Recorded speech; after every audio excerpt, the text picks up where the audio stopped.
भारत ने जापान को पीछे छोड़कर चौथे सबसे बड़ी इकॉनमी बन चुका है इन द वर्ल्ड। और ये जानकारी दे रखी है नीति आयोग के सीईओ BVR सुब्रमण्यम ने। तो इंडिया बन चुका है अब fourth largest economy in the world, Japan को ओवरटेक करके। पहले जापान था फोर्थ स्थान पर, इंडिया था पाँचवें स्थान पर, और अब बन चुका है जापान पाँचवें स्थान पर और इंडिया चौथे स्थान पर। और नीति आयोग के सीईओ BVR सुब्रमण्यम का ये भी कहना है कि भारत जो है 2.5 से 3 साल में थर्ड लार्जेस्ट इकोनॉमी हो जाएगा इन द वर्ल्ड। अभी जो है भारत चौथे स्थान पर पहुंच चुका है जापान को भी छोड़कर, और तीसरे स्थान पर अभी। और जो भारत की अभी GDP ग्रोथ रेट है काफ़ी तेजी से बढ़ रही है। तो 2027-28 तक जर्मनी को भी ये पीछे छोड़ देगा, यानी तीसरा लार्जेस्ट बन जाएगा। और अभी जो है 2025 में भारत की GDP है 4.187 ट्रिलियन है, और वहीं अगर जापान के देखें तो हम 4.186 ट्रिलियन डॉलर है। देखो ज़्यादा फर्क तो नहीं है, सिर्फ एक का ही फर्क है, लेकिन 2 से 3 में सिर्फ होने को एक का ही फर्क है, लेकिन 3 ज़्यादा है ना।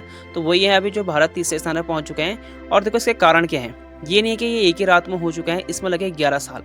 भारत ने 2014 में जब मोदी गवर्नमेंट आई थी तो उस वक्त भारत की इकोनॉमी रेट थी, यानी GDP ग्रोथ थी उस वक्त 10वें स्थान पर। और 2025 में भारत पहुंच चुका है चौथे स्थान पर, भारत ने छलांग लगा रखी है। और 11 वर्ष में भारत की जो 105% GDP में वृद्धि हो रखी है, यानी 105%। सोच रहे हो आप, 105% GDP ग्रोथ रेट है भारत का अभी 2025 में। ये दैनिक भास्कर का एक कटिंग है, आप देख सकते हो। इसमें कंपेयर कर रखा 2015 भारत की GDP और 2025 में GDP। 110 साल में भारत की जो 105% यहाँ पर जो इकॉनमी बढ़ी हुई है। भारत की 105% है, अमेरिका के 66% और चाइना के यहाँ पर 76 है। याद करना है ट्रिलियन में है, ठीक है, ये ट्रिलियन में। अब ये मत सोचना कि अमेरिका और चाइना से भारत आगे कैसे हैं। जैसे पाकिस्तान है ना, इंडिया के जो है वर्ल्ड हैप्पीनेस इंडेक्स में 2025 की भारत की रिपोर्ट है 118 स्थान पर है 147 देशों में, और वहीं पाकिस्तान की 109। जो भारत की इकोनॉमी है 10 साल में 105% बढ़ी हुई है। और अभी जबकि हमने ऑपरेशन सिंदूर भी किया था, भले ही 2 दिन का था, हमने देखो सैन्य प्रदर्शन भी कर दिया है और पाकिस्तान को सबक भी सिखा दिया। देखो न्यूक्लियर वेपन से कुछ नहीं होता है, यानी एटॉमिक बम से तो फर्क नहीं पड़ता। रशिया के पास 5000 परमाणु बम है, लेकिन वो यूक्रेन से अभी तक नहीं जीत पाया। जबकि आई थिंक अगर मैं गलत ना हूं तो 12 फरवरी 2022 से स्टार्ट हुआ था यूक्रेन और रशिया का, और आज 3 साल से ज़्यादा हो चुके हैं। वो अभी तक जो वॉर वहाँ खत्म नहीं हो रखा है। देखो वॉर में कभी भी होना 2 देश के बीच में नहीं होता है, एक देश के पीछे कौन कौन खड़ा है वो भी इंपॉर्टेंट रखता है। तो अगर हम भी इस वॉर को ज़्यादा लंबा खींचते हैं तो हमारी इकॉनमी, मैं पहले ही बोल चुका था जब मैंने पहली वीडियो बनाई थी, कि हम 10 से 15 साल पीछे जा सकते हैं। और हमने अच्छा किया कि 2 दिन में हमने खत्म कर दिया, पाकिस्तान को सबक भी सिखा दिया, और हमारी इकॉनमी देखो 5 से 4th स्थान पर आ चुकी है। तो इसे बोलते हैं चाणक्य नीति।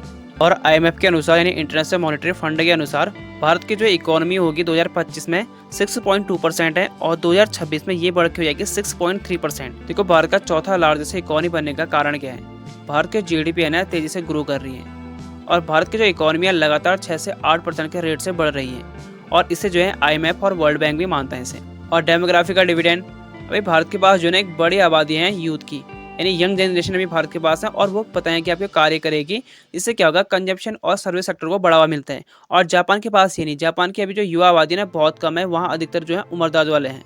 और सर्विस सेक्टर और IT इंडस्ट्री, इससे भी क्या होता है, देखो अगर हम खुद मैन्युफैक्चरिंग करेंगे, क्या होता है, इसे एक्सपोर्ट करेंगे यानी निर्यात करेंगे, उससे क्या होगा, भारत के पास आएगी फॉरेन करेंसी, उससे भी क्या होता है, इकोनॉमी बढ़ती है अगर फॉरेन करेंसी अगर आपके पास आती है। और फिर जैसे हो गया डिजिटल रिवॉल्यूशन, जैसे आप भी देखा होगा अपने UPI, आधार, GST, ये सारे जो है डिजिटल इंडिया के जो है, इससे क्या होगा, ये ट्रांसपेरेंट होता है।